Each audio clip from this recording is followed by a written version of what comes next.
मुझे याद है मैंने कुंदरकी के अपने समाजवादी पार्टी के प्रत्याशी उनका वीडियो देखा था। सुबह ही सुबह जब वो निकले हैं वोट डालने, तो उन्हें जानकारी मिल गई कि उनके बूथ के एजेंटों को निकाल दिया गया है। पुलिस प्रशासन ने मिलकर के जो व्यवहार किया, और उनकी नियत और मंशा यही थी कि कोई भी समाजवादी पार्टी का एजेंट बूथ पर न रहे। इसलिए जानबूझ करके प्रशासन ने और खासकर पुलिस ने,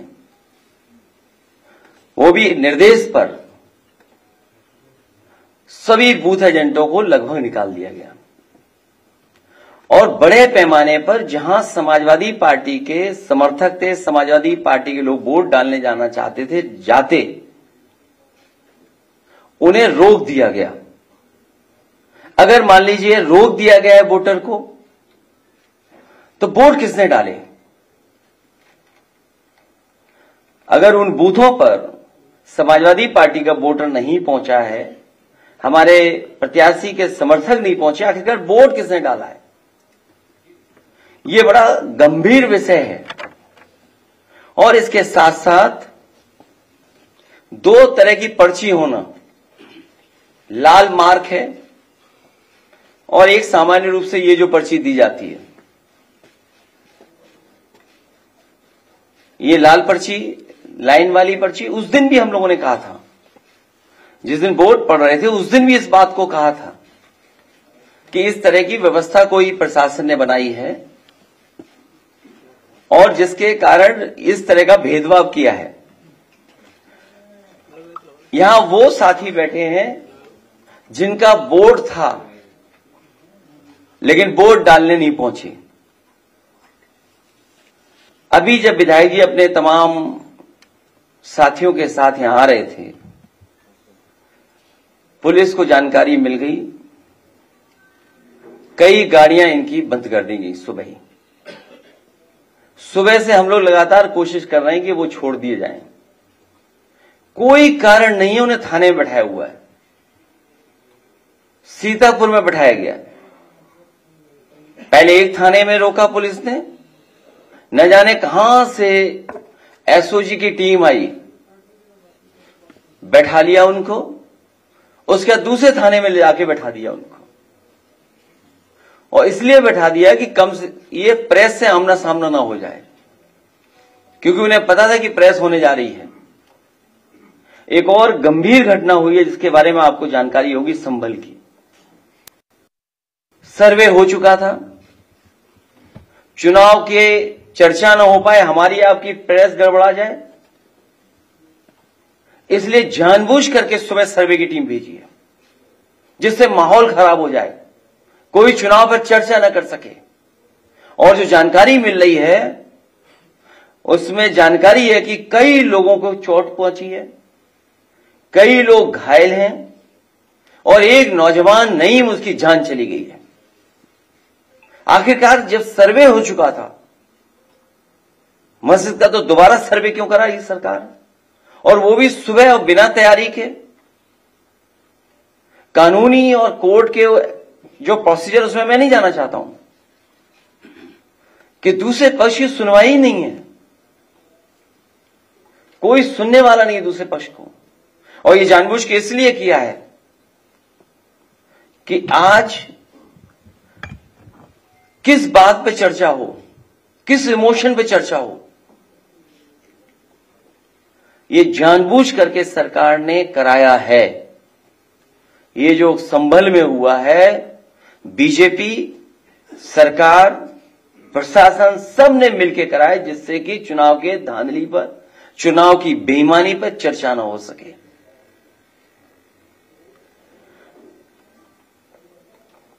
लोकतंत्र में सच्ची जीत लोक से होती है, तंत्र से नहीं। लेकिन ये नया लोकतंत्र जो बनाया भारतीय जनता पार्टी ने, उसमें लोगों को वोट नहीं डालने दे रहे हैं, अपने तंत्र को आगे कर दे रहे हैं।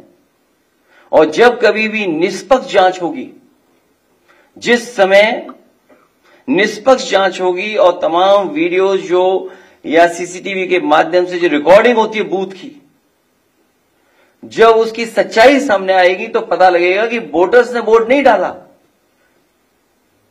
वहां के कौन वोटर बन गए ये भी किसी को नहीं पता। बूथ के अंदर किसने वोट डाला किसी की जानकारी नहीं है। जिस जीत के पीछे छल होता है वो दिखावटी जीत का छलावा होता है। जो सबसे ज्यादा उसी को छलती है जिसके छल करके जीत का नाटक रचा है। ये पूरा नाटक है इनका, भारतीय जनता पार्टी का। ये जश्न मनाना, लड्डू के नीचे लड्डू को रखने वाली जो वो थोड़ा बहुत जो मिठाई वाले लगाते हैं, बिना हटाए लड्डू खिला देना, ये सब नाटक था। ऐसी जीत जीतने वालों को कमजोर करती है, नैतिक रूप से उनके जमीर को मार देती है। बिना जमीर के जीने वाले अंदर से खोखले होते हैं।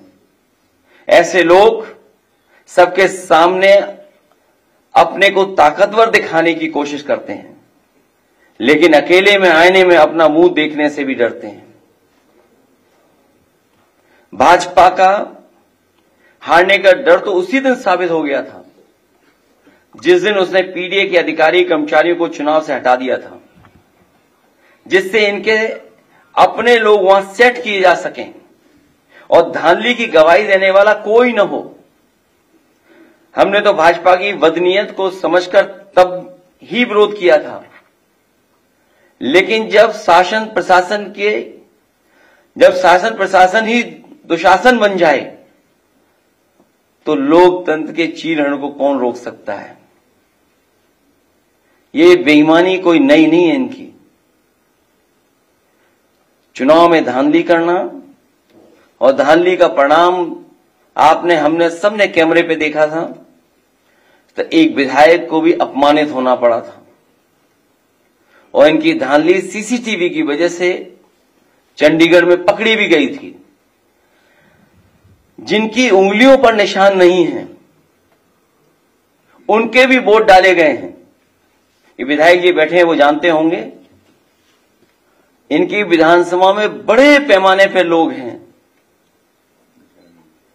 जिनकी उंगलियों पे किसी के निशान नहीं है, लेकिन सुनने में आ रहा है कि उनका वोट डल गया है। जिनकी उंगलियों पर निशान नहीं है उनके भी वोट डाले गए हैं। चुनाव आयोग अपने दस्तावेजों में देखे कि जिनका नाम दर्ज है वो बूथ तक पहुंचे भी या नहीं। जिस समय ये जांच होगी कि लोग बूथ तक पहुंचे कि नहीं पहुंचे हैं, दूध का दूध पानी का पानी हो जाएगा। अगर ईवीएम की कोई फॉरेंसिक जांच संभव हो, अगर ईवीएम की कोई फॉरेंसिक जांच संभव हो तो बटन दबाने के पैटर्न से ही पता चल जाएगा कि एक ही उंगली से कितनी बार बटन दबाया गया है। और अगर ये संभव हो तो ये पता किया जा सकता है कि एक ही उंगली से कितनी बार बटन दबाया गया है। और सुनने में यहां तक आया है कि जो लोग बाहर थे उनको चिन्हित पहले ही कर लिया उन्होंने। जो लोग बाहर थे उन्हें चिन्हित पहले ही कर लिया और उनके वोट भी इन्होंने डाल दिए। ये नए जमाने की इलेक्ट्रॉनिक बूथ कैप्चरिंग है। ये नए जमाने की इलेक्ट्रॉनिक बूथ कैप्चरिंग का मामला है जो कोर्ट की निगरानी में होने वाली मतगणना में कैमरे के सामने हेराफेरी कर सकते हैं। वो अपने लोगों के बीच बूथ के बंद कमरे में क्या नहीं कर सकते। अगर पीडीए के अधिकारी कर्मचारी बदलकर धांधली न की होती तो भाजपा एक भी सीट के लिए तरस जाती, जैसे कि लोकसभा चुनाव में हुआ था। जब ऐसी व्यवस्था मिल्कीपुर में नहीं हो पाई तो वहां का चुनाव भी सरकार ने टाल दिया। और धांधली करने के लिए ही, और इस बात की भनक जब पड़ गई सरकार को कि जो लोग छुट्टी पे आए हैं वो लोग भी भारतीय जनता पार्टी के खिलाफ मतदान कर करके जाएंगे, तो इन्होंने चुनाव की तारीखें बदल दी थी। एक देश तब एक लोकतांत्रिक क्रांति की ओर बढ़ने लगता है जब उसे कहीं से भी इंसाफ की उम्मीद दिखाई नहीं देती। महंगाई, बेरोजगारी, बेकारी और चुनावी धांधली से आक्रोशित समाज एक सीमा तक ही सहता है।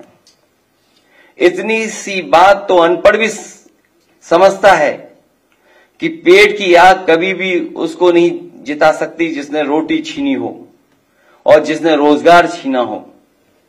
भाजपा ने रोजी रोटी, मान सम्मान, सौहार्द, भाईचारा सब छीन लिया है। भाजपा संविधान से लेकर के आरक्षण तक सबको खत्म करने पर उतारू है। ऐसे में भला उसे वोट कौन देगा? चुनाव के दिन जब निहत्थों पर बंदूक तानी गई थी तो भाजपा की कमजोरी सारी दुनिया के सामने आ गई। एक साहसी महिला ने जिस समय अपना वोट देने के अधिकार का कागज बंदूक के सामने तान दिया, भाजपा उसी समय हमेशा के लिए हार गई थी। लोकतंत्र में ऐसा तमाचा आज तक किसी ने नहीं मारा जिसकी गूंज भाजपाइयों को रात में सोने नहीं देगी। सत्ता की भूख ने तो भाजपा को पहले ही बीमार बना दिया था, अब तो वो सो भी नहीं पाएंगी। हमें तो भाजपा के लोगों पर अब तरस आता है, लेकिन जनता कह रही है ये वो लोग नहीं जिन पर तरस किया जाए। भाजपा सोच रही है कि इन परिणामों से पीडीए हताश होगा, तो वो गलत सोच रही है। अन्याय और उत्पीड़न लोगों तो तोड़ता नहीं बल्कि जोड़ता है लोगों को। उत्पीड़न और अन्याय कभी भी लोगों को तोड़ता नहीं है, जोड़ने का काम करता है। हमने पहले भी कहा कि आज फिर कह रहे हैं, सदियों से पीडीए समाज का जो उत्पीड़न और अपमान प्रभुत्ववादियों ने किया है, उसका दर्द पीडीए ही समझ सकता है। पीडीए दर्द का रिश्ता है, यही दर्द पीडीए को लगातार जोड़ रहा है। ये एकता ही भाजपा की चिंता का सबसे बड़ा विषय बना हुआ है। क्या पीडीए एक क्यों है? पीडीए एक साथ क्यों खड़ा है? भाजपा की बुनियाद हिल चुकी है। एक बार सोच के देखिए, भाजपा को भला वोट कौन दे रहा है? क्या वो गरीब जो महंगाई का मारा है, या वो पिछड़ा दलित, अल्पसंख्यक या आदिवासी जिसका भाजपा राज में लगातार शोषण हो रहा है, जिसका आरक्षण मारा जा रहा है, या वो किसान जिसको खाद नहीं मिल पा रही है, या जिसकी फसल छुट्टा पशु खा जा रहा है, या जिसकी फसल की कीमत उसे नहीं मिल रही है, या वो मजदूर जिसे बेकारी के कारण मजदूरी नहीं मिल रही है, या वो दुकानदार जो मंदी का मारा है, या वो कारोबारी व्यापारी जो भ्रष्ट जीएसटी और भाजपाई चंदे की रसीद काटने वालों से परेशान है, या वो महिला जो यूनिवर्सिटी कैंपस तक में सुरक्षित नहीं है, या वो सरकारी कर्मचारी जिनके ऊपर भ्रष्टाचार करने का दबाव है, या जिनकी पुरानी पेंशन तक छीन ली गई, या वो पत्रकार जिनको निर्वस्त्र करके पीटा जा रहा है, या वो जो नौकरी के लिए धरने पर बैठे थे, चाहे 69,000 शिक्षक भर्ती का मामला हो, या पुलिस का हो, या अग्निवीर भर्ती का हो, या जज की परीक्षा में कॉपी बदलने का, या परीक्षा में पेपर लीक का, रद्द होने का, या कोर्ट में रिजल्ट फंस जाने वालों का। इन सब बातों से लाखों निराश युवा हैं और उनके हताश परिवार के करोड़ों लोग अब भी सरकार के विरोध में खड़े हैं। सच तो यह है, भाजपा को 5% लोग भी वोट नहीं दे रहे हैं। इनकी जीत में वोट की कोई भूमिका ही नहीं है। ये तंत्र की हेराफेरी से जीतने वाले लोग हैं और वोट को लूटने वाले लोग हैं। इसलिए ये चुनाव निष्पक्ष नहीं था। ये बेईमानी से और वोट को लूट करके चुनाव जीता गया है।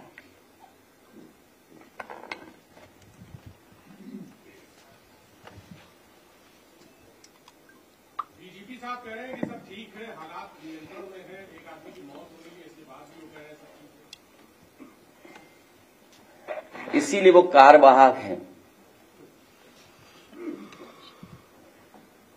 इसीलिए कोई परमानेंट डीजीपी उत्तर प्रदेश में नहीं बन पा रहा है।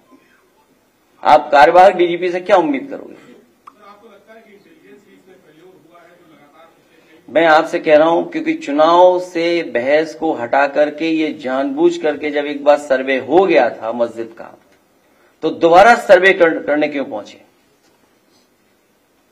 जो सर्वे हो चुका था उसके बाद दोबारा सर्वे इसलिए करने गए क्योंकि चुनाव की धांधली पर बहस न हो, चर्चा न हो। जो चुनाव में इन्होंने वोट को लूटा है, आप कल्पना कीजिए, जो लोग यहां पर अपनी बात बताने आ रहे थे, कहने आ रहे थे कि उन्हें वोट डालने नहीं दिया गया, उनका वोट डाल दिया गया, उनके हाथ में इंक नहीं है, उंगली पे इंक नहीं लगाई किसी ने, लेकिन उनका वोट डल गया।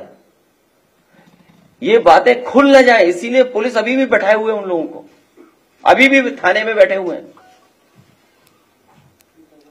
सर, महाराष्ट्र चुनाव के परिणामों पर क्या कहेंगे? सोचिए, अभी भी बैठे हुए थाने में, कोई कारण नहीं है, और वो इसलिए बैठाए हुए क्योंकि वो एफिडेविट लेकर के आ रहे थे।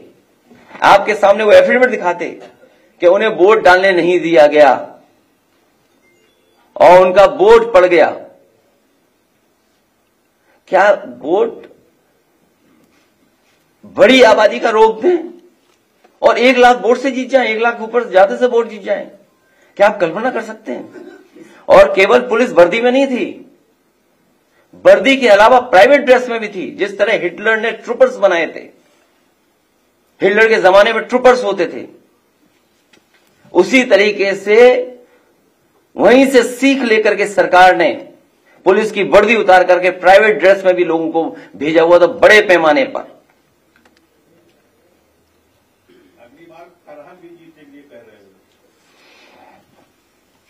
अगली बार कुंदरकी 1 लाख से ज्यादा वोटों से हराएगा।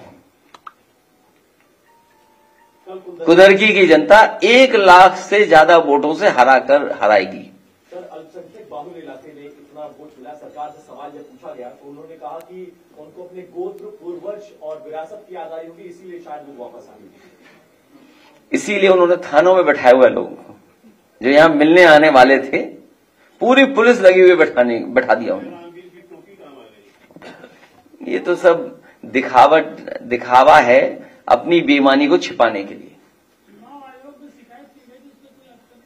चुनाव आयोग को शिकायत की और शिकायत की जाएगी इसके बाद। और ऐसे अधिकारी जिन्होंने चुनाव में बेईमानी की है, उनका कागज पीछा नहीं छोड़ेंगे, कागज पीछा नहीं छोड़ेगा। सरकार से ये भी तो पूछ लेते कि जो अधिकारी वहां पोस्ट हुए थे, क्योंकि पोस्ट नहीं हो पा रहे थे, उनसे साठगांठ नहीं हो पा रही थी, इसलिए चुनाव बढ़ा दिया था उन्होंने। अखिलेश जी, वो महमूद राजा, सुप्रीम कोर्ट के सीनियर वकील, और चंद्रभान सिंह लगातार चुनाव आयोग पर सवाल उठा रहे हैं। और जिस तरह से देखिए धांधली, चाहे वो हरियाणा में 10 लाख वोट बढ़ाने की बात रही हो, चाहे पूर्व लोकसभा में 4,63,000 वोट बढ़ने की बात रही हो, चाहे महाराष्ट्र में 150 सीटें जो बढ़ कर गई है, लगातार इसको लिए लड़ाई लड़ रहे हैं। तो सुप्रीम कोर्ट के वो प्राचा है महमूद प्राचा जी और चंद्रभान जी, तो क्या अब आप लोग आगे की रणनीति कैसे करेंगे? क्योंकि लगातार जिस तरह से देखिए अब दंगों को डराया जाता है, धमकाया जाता है भारतीय जनता पार्टी की तरफ से, तो क्या आगे की रणनीति आप और कांग्रेस मिलकर कुछ तैयार करेंगे या 2027 में भी इसी तरह डर के माहौल में लोग वोट डालेंगे? मैंने आपसे कहा, कुंदरकी विधानसभा में भारतीय जनता पार्टी 1 लाख से ज्यादा वोटों से हार करके आएगी अगले चुनाव में। सर, आपने अभी जो सीतापुर वाली बात कही है, सीतापुर पुलिस दिख रही है कि उनके पास गाड़ियों की आरसी। तो यात्रियों को बैठा लोगे आप? नहीं, आप भी बताइए, ये कौन सा एक्ट है बताओ? नहीं, ठीक बात है, वही बात है। तो आप भी तो एक्ट को समझते होंगे कि गाड़ी बैठा लो, आप गाड़ी रोक लो, ठीक, कागज चेक कर लो, आदमी बैठा लिया आपने, ड्राइवर को करो कार्रवाई। अच्छा, आप जो आ रहे हैं उनके एफिडेविट छीन लिए, ये तो पुलिस में केस बनता है लूट का।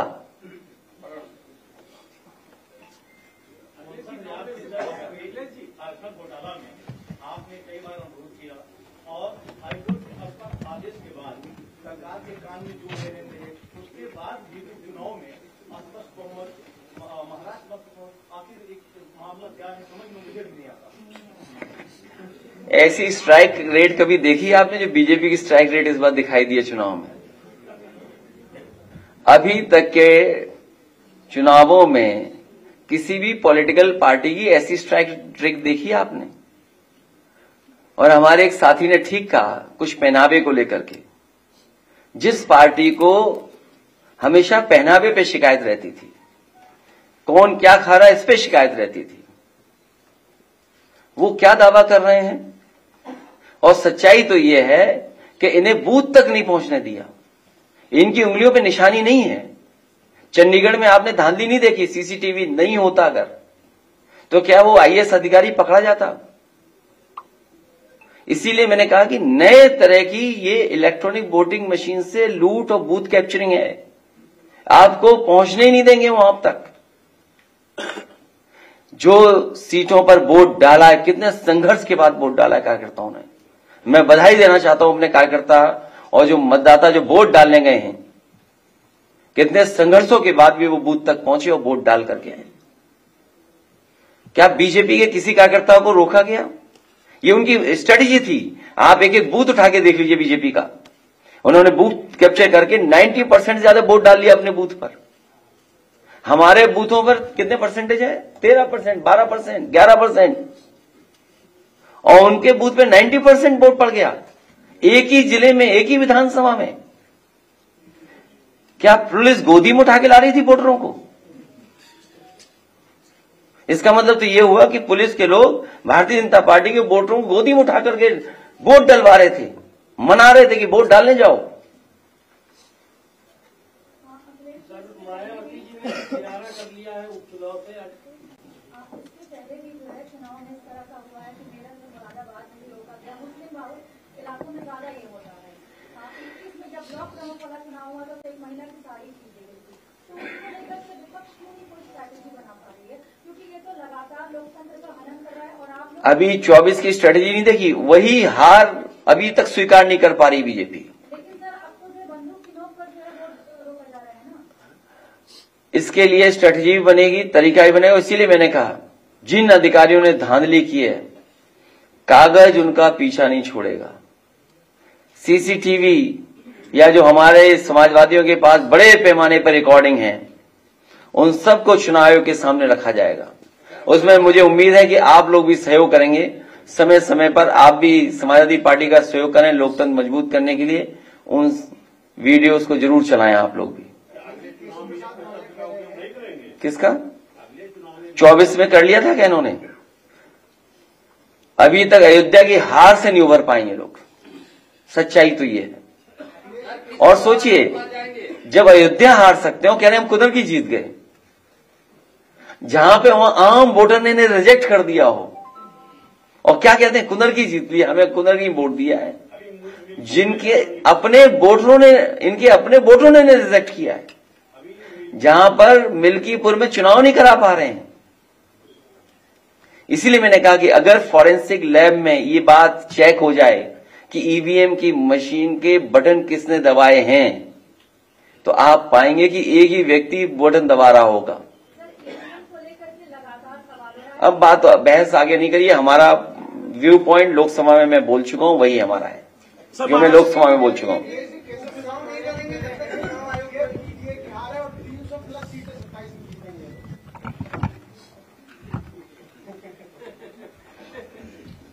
बेहाल है वो।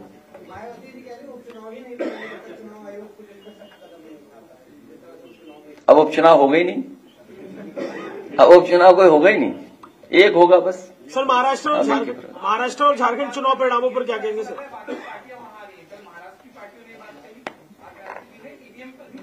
नहीं, मैं आपको कई बार यहां कह चुका हूं और लोकसभा में मैंने अपना पक्ष रख दिया था। फिर मैं कहता हूं आपसे, जर्मनी के बारे में, और जर्मनी हमसे न जाने कितना आगे हर चीज में, तकनीक में, आम लोग जो वहां के पढ़े लिखे हैं उनके जानकारी के बारे में। और जब दुनिया का सबसे बड़ा उद्योगपति भी सवाल उठा रहा है, जो इसी क्षेत्र का सबसे ज्यादा जानकार है, अभी जिनका डिप्टी सीएम का आपने नाम लिया, वो क्या जानते होंगे ये इलेक्ट्रॉनिक के बारे में? कहो सोशल मीडिया पे किसी और से चलवा रहे हो, सीखा हो मेल लिखना, मेल रिसीव करना, न जाने कितनी चीजें हैं।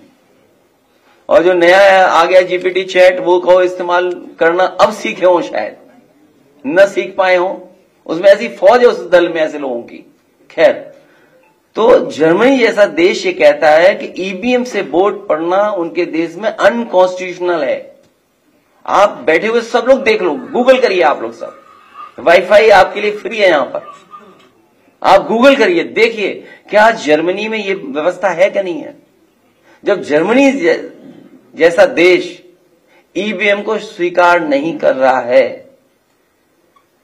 तो जो दल सवाल उठा रहे हैं स्वाभाविक है। इसको लेकर जनता को और विपक्ष को एक बड़ा आंदोलन नहीं करना चाहिए, क्योंकि आप लोग सिर्फ सवाल ही कर रहे हैं, लोगों को नहीं कर रहे हैं।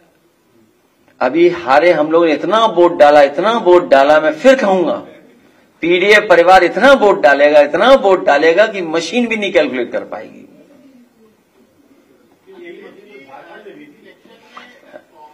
कभी कभी कुछ छोड़ देते हैं कुछ लोग। देखिए, मैं इस पे बहस में नहीं उलझना चाहता हूं कि कहां क्या है।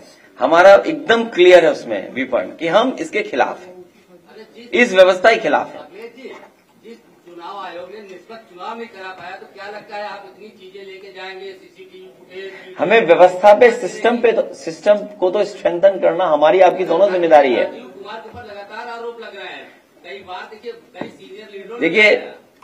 ये पक्ष आपका ठीक है, लेकिन हमें और आपको जब मौका मिले इंस्टीट्यूशन कैसे बेहतर हो, इंस्टीट्यूशन को कैसे स्ट्रेंथन करना, ये काम करना पड़ेगा। और उस इंस्टीट्यूशन में जो खराब लोग हैं उन्हें समय समय पे कटघरे में खड़ा करना पड़ेगा। अखिलेश जी, आपको ये नहीं लगता है कि कांग्रेस को भी इसमें टिकट अगर एक दो दी जाती है तो ज्यादा वोट का नियम? आपकी किसी कांग्रेस के बड़े नेता से बात हुई क्या? तब ठीक है, तो उनसे पूछ लेते, मांगी क्यों नहीं। तो उन्हें तो पता है हमने दी थी सीटें। अगर ये बताओ, सबको बता दो, अगर आप बातचीत हुई है तो कौन कौन सी सीट दी थी मैंने। नहीं, जब आपकी बात हुई है, सब जानकारी है आपको, फिर हमसे क्यों पूछ रहे हो? हमने तो सीट दी थी उन्हें।